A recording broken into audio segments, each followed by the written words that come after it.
Eu informei o professor Davi que eu falaria sobre a amizade no direito, mas é mais propriamente na política.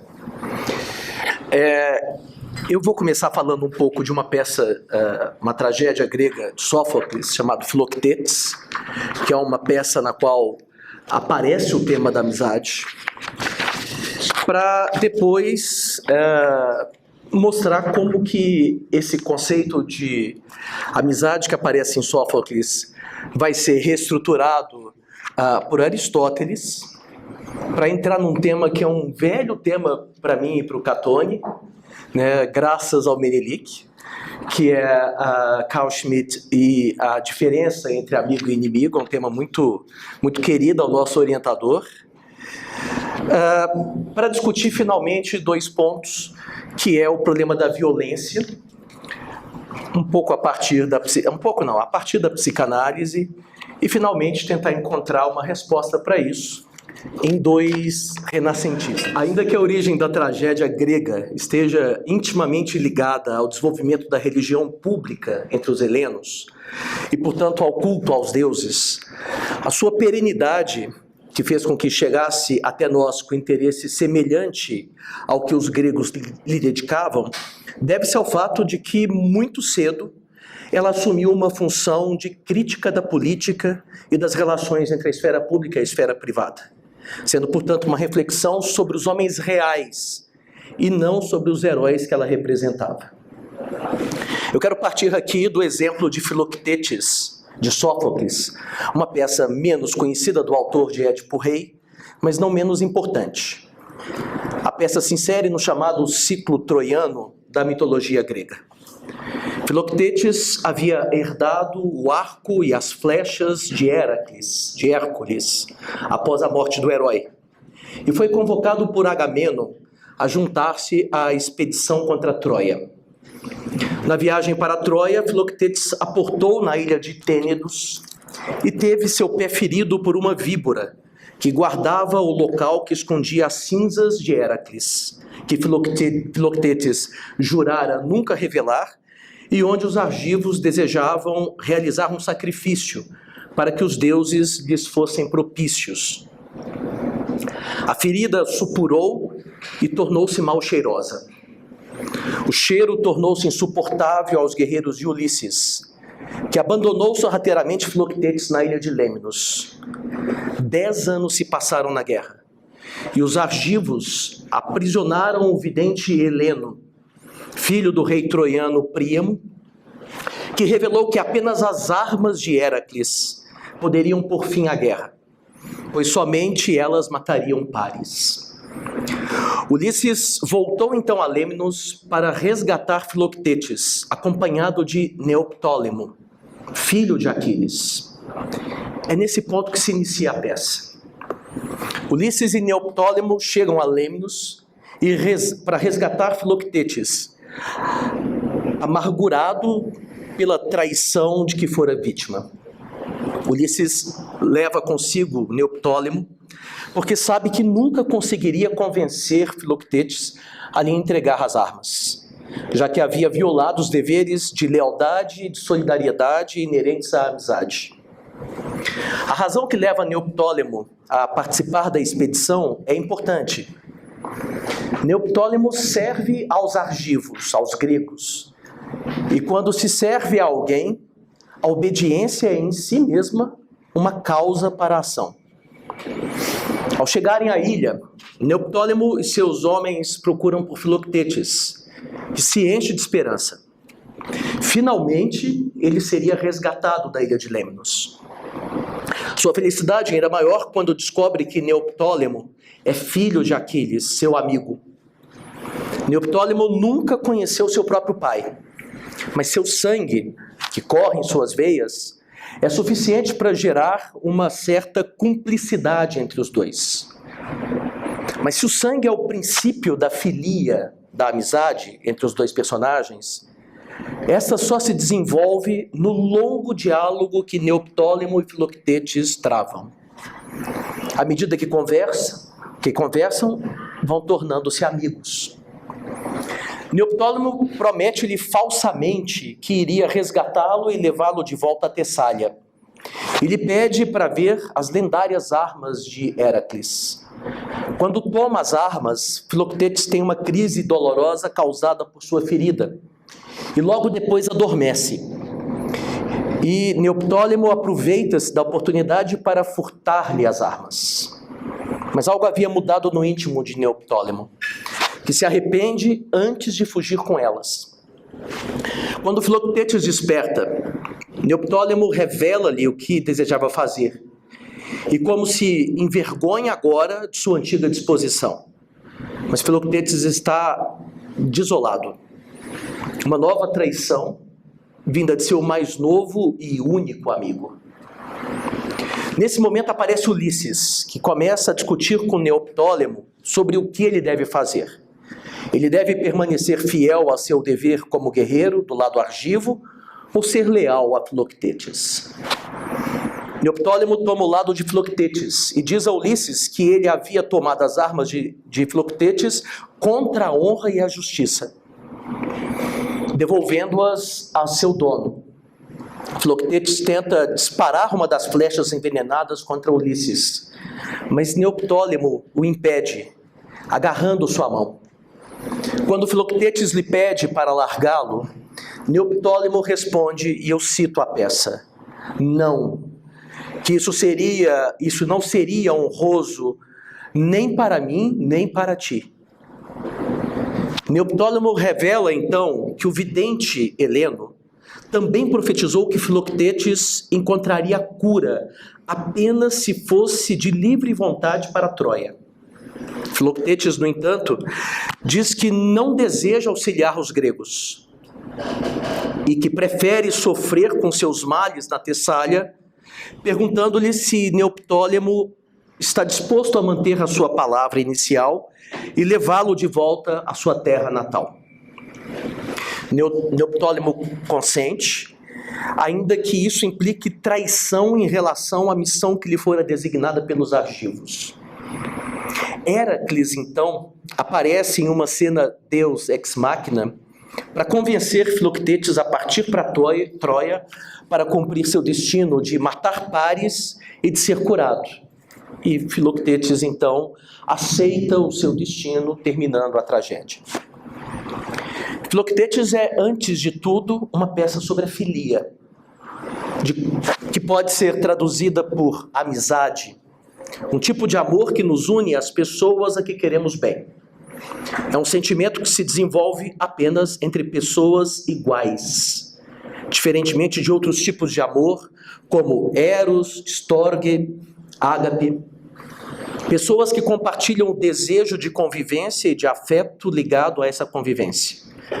Desejo de que o outro receba um bem compatível com a comunidade que se estabelece entre os amigos e que leva ao compartilhamento de visões de mundo, de modos de vida, dos gostos, enfim. E o que aprendemos no Filoctetes sobre a amizade? Primeiro, que ela não é cega ao que os outros fazem, nem ao que nós próprios fazemos.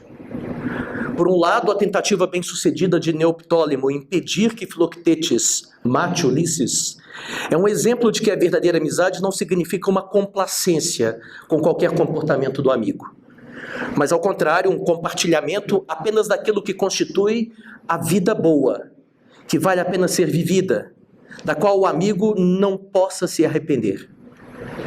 Por outro lado, a filia é marcada pelo dilema de Neoptólemo entre obedecer ao dever que lhe é imposto por seu superior, Ulisses, e a lealdade que deve a Filoctetes. Segundo, que ainda que o pertencimento a um grupo seja fonte de afinidades que produzem a amizade mesma não pode ser produzida pelo simples pertencimento ao grupo. O sangue de que Aquiles é a origem não é suficiente para que se produza a amizade entre eles. O que produz a amizade é o diálogo. Em terceiro lugar, a amizade implica sempre um tratamento justo e honroso, uma espécie de vida virtuosa. Não há amizade verdadeira fora da virtude. Mas o Filoctetes é também uma peça sobre a política. O que vemos na peça é um mundo governado pela lógica da tirania, que migra progressivamente para a democracia. A lógica da tirania é a lógica do capricho do tirano, que espera lealdade às suas ordens pelo simples fato de ele assim o desejar. A lógica da democracia parece ser outra, em que a adesão se faz pautada por princípios que valem antes e acima do puro desejo. Se não há amizade onde não existe lealdade, é porque quando não sou franco, não sou verdadeiramente eu mesmo e acabo por não ser de fato ninguém. Na tirania, só existe o tirano. Nessa tragédia, a migração para a polis democrática se faz por meio da volta do herói para a cidade, que retira-o da condição de brutalidade e selvageria não civilizada da ilha de Lemnos. Chegamos assim ao tema da amizade na política. Aristóteles afirma na Ética Nicômaco, e eu cito a Ética, que a amizade constitui o vínculo das cidades, e os legisladores parecem lhe atribuir um valor ainda maior que a própria justiça. Com efeito, a concórdia, que parece ser um sentimento vizinho da amizade, é perseguida por eles com maior energia que a justiça. E quando os homens são amigos, não há necessidade de justiça, porque se desejassem apenas ser justos, faltar-lhes-ia ainda a amizade para que vivessem uma vida plenamente boa. Por outro lado, como a amizade pressupõe a mutualidade, uma reciprocidade em que cada qual deseja o bem do outro e que esse desejo não permaneça desconhecido pelo outro, ela pressupõe também a existência de um espaço privilegiado de convivência, a polis, sem a qual ela não pode se desenvolver. A filia, no entanto, parece não ser sempre a mesma. Há, por exemplo, aqueles que se tornam amigos pelo prazer que alguém pode proporcionar-lhes, ou pela utilidade que pode proporcionar-lhe. No entanto, aqueles que buscam amizade por causa da utilidade ou do prazer, não amam de fato o amigo, mas a vantagem que o outro pode lhe proporcionar. Prazer e utilidade são acidentais na amizade e não podem explicá-la. Somente uma vida compartilhada de busca pelo bem recíproco pode explicar por que nos tornamos amigos de alguém, e mesmo se somos amigos de alguém. Todas as outras amizades são frágeis e destinadas a se extinguirem tão logo se encontre alguém cuja companhia seja mais prazerosa ou mais útil. Essa ideia de Aristóteles articula o conceito da amizade ao conceito de felicidade, eudaimonia. O termo eudaimonia indica a presença de um bom gênio, um bom caráter, que nos conduz à vida que vale a pena ser vivida. Popularmente se identificam 3 fontes da eudaimonia: dinheiro, prazer e honra. Mas nenhuma delas pode de fato explicar em que ela consiste. O dinheiro, porque ele é apenas um meio, e a eudaimonia é um fim da existência humana. O prazer, porque ainda que seja um fim, não pode ser concebido como um fim específico da existência humana. E finalmente a honra, porque ela não depende de nós, mas dos outros. Se quisermos descobrir o que é a felicidade, e se quisermos descobrir o que é a amizade, devemos procurar aquilo que é buscado como um fim propriamente humano, e não apenas como meio. A busca pelo verdadeiro amigo, portanto, demanda que eu responda à pergunta: se fulano não fosse nem rico, nem famoso, nem influente, talvez até nem belo, nem sábio e nem agradável, eu ainda o amaria? A resposta a essa pergunta nos reconduz ao tema da conexão entre filia e polis. A filia, ainda mais que a justiça, é o fundamento da polis grega, porque somente ela pode produzir uma comunidade de sentimentos, chamada de concórdia em latim, capaz de catalisar o fim da própria polis, que é um tipo de comunidade onde a liberdade e a autodeterminação são possíveis. Um tipo de comunidade que se afasta do despotismo do oikos, da casa, em que tudo pertence a apenas um. A filia é o que permite um tipo de vida que é exclusivo da polis, das civitas, da cidade.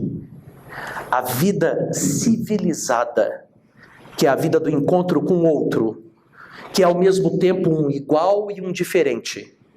Um outro que é um mesmo.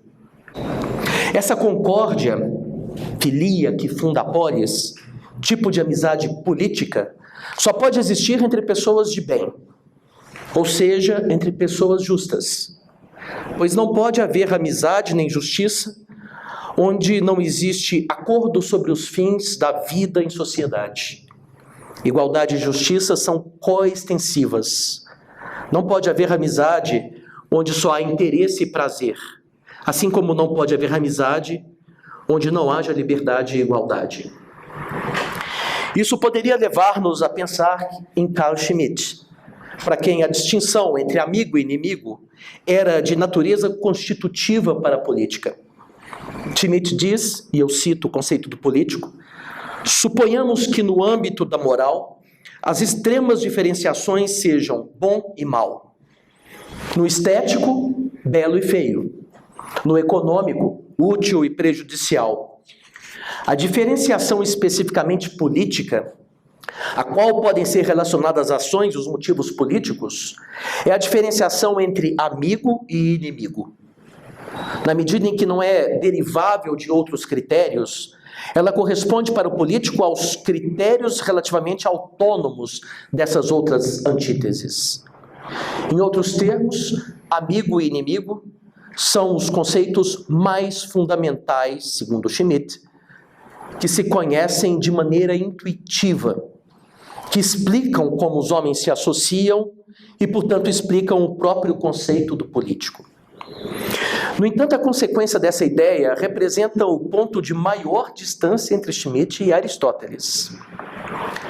Ao afirmar que cada um desses campos se assenta sobre critérios estruturantes diferentes, o belo e o feio na estética, o amigo e inimigo na política, Schmitt pensa que existe também entre esses campos uma certa autonomia. E eu cito novamente o conceito do político. O que é moralmente mal, esteticamente feio ou economicamente prejudicial não precisa ser inimigo por isso. O que é moralmente bom, esteticamente belo e economicamente útil ainda não se converte em amigo no sentido específico. Fim da citação. Aristóteles, ao contrário, pensa que a amizade, economia e até a beleza estão todas implicadas e reguladas pela moralidade. E que a moralidade, ou mais propriamente a eticidade, elimina a possibilidade de desigualdade, de qualquer desigualdade, na fundação da cidade. É a partir do igual que a cidade se constitui. Essa não é, no entanto, a única diferença entre eles. Se Aristóteles pensa que a amizade é o fundamento da polis da concórdia, Schmitt acredita que não é propriamente a amizade que constitui tal fundamento, mas a oposição entre amigo e inimigo. Mas certamente ela parece descrever, teoricamente, um processo de identificação que produz entre nós a emergência de um fascismo estrutural. Mas essa distinção entre amigo e inimigo é, de fato, o fundamento da política ou apenas uma consequência de uma certa política? Pode a desigualdade e a violência que fundam a distinção entre amigo e inimigo fundar também a política? A violência é um dos temas ocultos que perpassa a psicologia social de Sigmund Freud. Se há dois conceitos importantes de Freud para responder a essa pergunta, são os conceitos de narcisismo e de massa.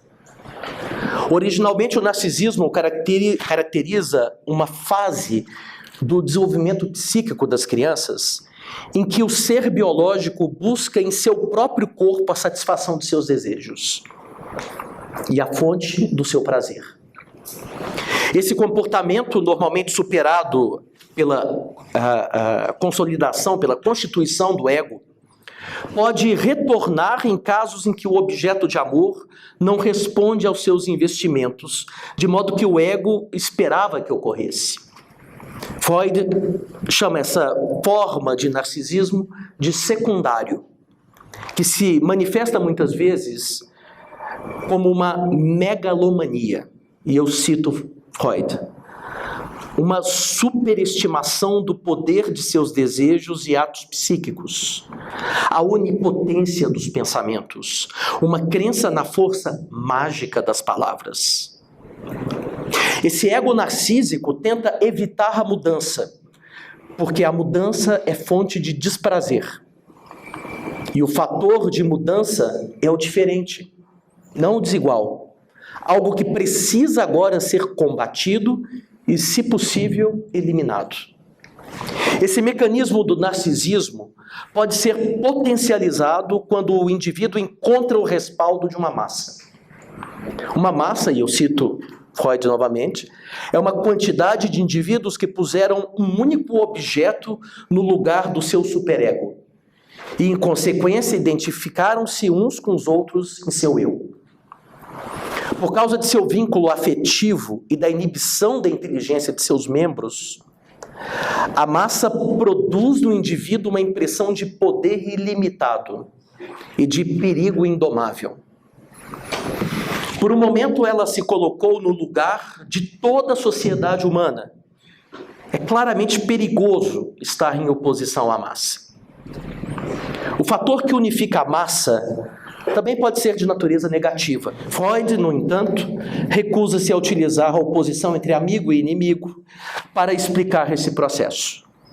Em lugar disso, recorre à categoria da violência. A violência é ubíqua na vida humana, seja por causa das agressões a que o ego está sujeito, seja por causa da sua própria pulsão de destruição. De violações sexuais a abusos de autoridade, passando pela agressão de patógenos e pela fome, a fragilidade de tudo que é vivo torna-se um problema para o ser humano. A organização do ego e da própria sociedade mostraram-se importantes para lutar contra o poder aniquilante da própria natureza, dos outros e, em certo sentido, do próprio ego. Enfim, para lutar contra a violência. Paradoxalmente, a civilização que permitiu que a violência fosse contida, permitiu também que ela fosse reintroduzida na vida social. Essa violência, no entanto, não é mais a violência da natureza, sem lei. A civilização não é um mundo sem violência, mas um mundo com uma nova violência, socialmente controlada e legitimada.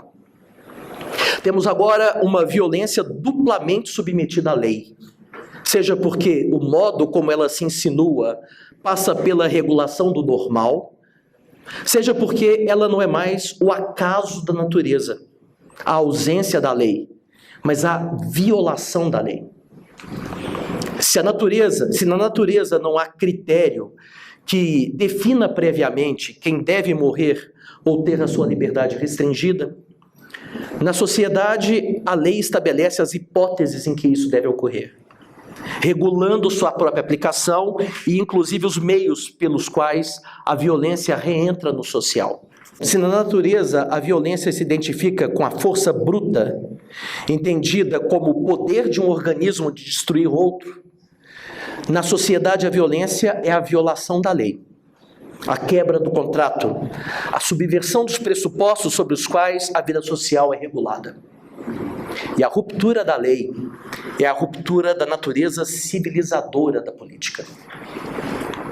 Uma vertente, no entanto, rompendo com a civilidade e a civilização, Parece ter feito da oposição entre amigo e inimigo e da massa indiferenciada com o discurso do tipo: somos todos cristãos, somos todos heterossexuais, somos todos pessoas que gostam de lamber canos de armas, somos todos pessoas que usam camisas verdes e amarelas. Fez disso o fundamento da política. O que podemos dizer sobre esse estado de coisas? Quando pensamos em renascimento e humanismo, vem-nos à memória a Itália. De fato, o humanismo e, sobretudo, o renascimento italiano tiveram uma originalidade, uma vanguarda e uma consistência únicas na história da Europa. No entanto, renascimento e humanismo foram movimentos que se espraiaram por toda a Europa e tiveram desenvolvimentos autônomos em vários países, como os Países Baixos, Portugal e, sobretudo, a França. Se o humanismo italiano se caracteriza por uma crença ilimitada na capacidade da razão de vencer o destino, o traço mais característico do humanismo francês é um certo ceticismo quanto a essa pretensão, aliado ao reconhecimento da diversidade de modos de existir do homem. Para o renascentista francês, não existe um modelo único do homem a ser seguido, e devemos duvidar de tudo, e sobretudo de nossa própria sabedoria. Nenhum autor é tão conforme a essa cosmovisão como Michel de Montaigne, que teve sua vida dividida ao meio por um evento. Então, o evento não foi ter herdado o título de nobreza de seu pai ou suas terras, ter se casado, ter sido prefeito de Bordeaux, ou ter se tornado um autor best-seller ainda em vida, mas a morte de um amigo. Em sua juventude, Michel de Montaigne era amigo de Etienne de la Boétie, a quem dedica um de seus mais conhecidos ensaios, Da Amizade, o ensaio 28 do primeiro livro dos ensaios. Sobre o amigo falecido muito jovem, Montaigne diz: La Boétie escreveu em latim uma sátira que se publicou, na qual justifica e explica como nossa amizade, tão repentina, alcançou tão rapidamente esse grau de perfeição. Devia durar pouco, formara-se tão tarde, que não havia tempo a perder e não podia essa amizade tomar por modelo outras amizades banais e moles, que são necessariamente precedidas de frequentação mais ou menos prolongada. A nossa foi única no gênero e deve-se tão somente a si própria. Não ocorreu em consequência de um fato específico, ou de 2, ou de 3, ou de 1000.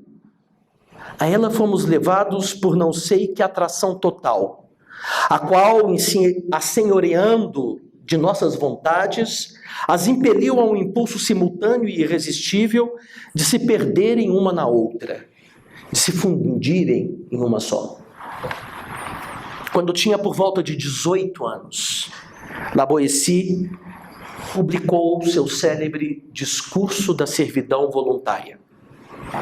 O argumento de La Boétie é muito conhecido. Bastaria que dessemos as costas a um tirano para que ele não tivesse nenhum poder sobre nós. Bastaria que nos recusássemos a servi-lo para que ele deixasse de ser um tirano. A servidão, portanto, só pode ser voluntária, querida por quem serve ao tirano. Eu cito o discurso. É estranho, porém possível, que 2, 3, 4 não se defendam de um. Poder-se-á, então, dizer, com razão, que é falta de fibra. Mas se 100, se 1000 aguentam um só, não se diria que não querem, que não ousam atacá-lo. Não se trata de covardia, e sim de vício, que não encontra um nome feio o bastante, que a natureza nega-se a ter feito e a língua se recusa a nomear. Porque os seres humanos, e só os seres humanos, abrem mão da liberdade, esse bem tão precioso. Segundo La Boétie, a liberdade é o único bem de que só podemos ser privados por nossa própria vontade. Educação, saúde, emprego, só nos podem ser negados por alguém, uma classe, um governo, um tirano, enfim. Mas isso só ocorre se voluntariamente tivermos aberto previamente mão de nossa liberdade, entregando-a ao tirano. Talvez seja quase impossível determinar como abrimos mão da liberdade. La Boétie diz que a natureza, e eu cito novamente o discurso, fez-nos todos da mesma forma, e ao que parece na mesma forma, para que nos entreconhecêssemos todos como companheiros, ou melhor, como irmãos. Sim, todas as coisas mostrou que ela não queria tanto fazer-nos unidos, mas todos uns, quer dizer, amigos que compartilham uma vida em comum. Não se deve duvidar de que sejamos todos naturalmente livres, pois somos todos companheiros. E não pode cair no entendimento de ninguém que a natureza tenha posto alguém em servidão, tendo-nos posto todos em companhia. Se mesmo os animais protestam quando são subjugados, e eu cito novamente La Boétie, que mau encontro foi esse que pôde desnaturar tanto o homem, o único nascido de verdade para viver em liberdade, e fazê-lo perder a lembrança de seu primeiro ser e o desejo de retomá-lo. Para La Boétie, é o desejo da diferença, da exclusividade, do status, de ser chefe. É o desejo de desigualdade que nos leva a abrir mão da liberdade para recebermos em troca o poder sobre alguém. É quando recusam a liberdade, que está na base da amizade, que a servidão se institui entre os seres humanos. E porque desejam ser diferentes, não basta aos servos obedecerem ao tirano. Também é preciso agradá-lo. O tirano precisa ser amado. É preciso que os servos lhe devotem suas vidas completamente, até o ponto em que não tenham vontade nem valores, sem, no entanto, poder confiar que o tirano tenha valores que possam restringir a sua vontade. Na tirania, tudo é capricho. Os que servem abrem mão da liberdade porque querem dominar alguém. Um para mandar, aceita ser mandado. Um para aniquilar a liberdade do outro, aceita abrir mão de sua própria liberdade. Se falta algo à tirania, é a filia. E La Boétie completa, e eu cito novamente o discurso. Certamente por isso o tirano nunca é amado, nem ama. Porque a amizade é um nome sagrado, é uma coisa santa. Ela nunca se entrega senão entre pessoas de bem, e só se deixa apanhar por mútua estima. Se mantém não através de benefícios, mas através de uma vida boa. O que torna um amigo seguro do outro é o conhecimento da sua integridade. Não pode haver amizade onde está a crueldade, onde está a deslealdade, onde está a injustiça. E entre os maus, quando se juntam, há uma conspiração, não uma companhia. Quando o desejo de compartilhar a vida é substituído pelo desejo de receber favores e privilégios, de ser diferente, de poder viajar de avião sem que os outros o façam, por exemplo, de ser invejado pelos outros, de ser senhor, instaura-se a tirania, que destrói o espaço da política. Quando a amizade deixa de ser a busca compartilhada da vida boa e passa a ser apenas a busca pela satisfação de interesses e prazeres, ela deixa de ser amizade e passa a ser dissimulação, adulação e cinismo. E é nessa circunstância que a violência sem lei, a violência do acaso e do destino, é reintroduzida na vida social, tornando-se capaz de instrumentalizar a vida humana e de pensar a própria existência apenas como a busca de prazeres. É assim que desaparece entre nós a civilização. Estamos de volta às feridas de Filoctetes. Eu encerro aqui. Pareceu-me que esse evento necessitava do testemunho de alguém sobre o valor da amizade para a política. Não porque a teoria possa nos libertar das trevas, mas porque talvez o exemplo possa fazê-lo. Eu não consigo me lembrar do dia em que Marcelo Catoni tornou-se meu amigo. Só consigo lembrar-me dele ao meu lado desde os dias em que entrei nessa faculdade há 30 anos. Sempre meu amigo. A amizade só existe na reciprocidade. Mas nós dois somos tão diferentes. Como explicar que sejamos amigos? Só posso explicá-lo repetindo o que Montaigne disse de seu amigo Etienne de la Boétie. E eu cito Montaigne e termino. Na amizade a que me refiro, as almas entrosam-se e se confundem em uma única alma, tão unidas uma à outra que não se distinguem, não se lhes percebendo sequer a linha de demarcação. Se insistirem para que eu diga por que eu amava, sinto que não saberia expressar senão respondendo: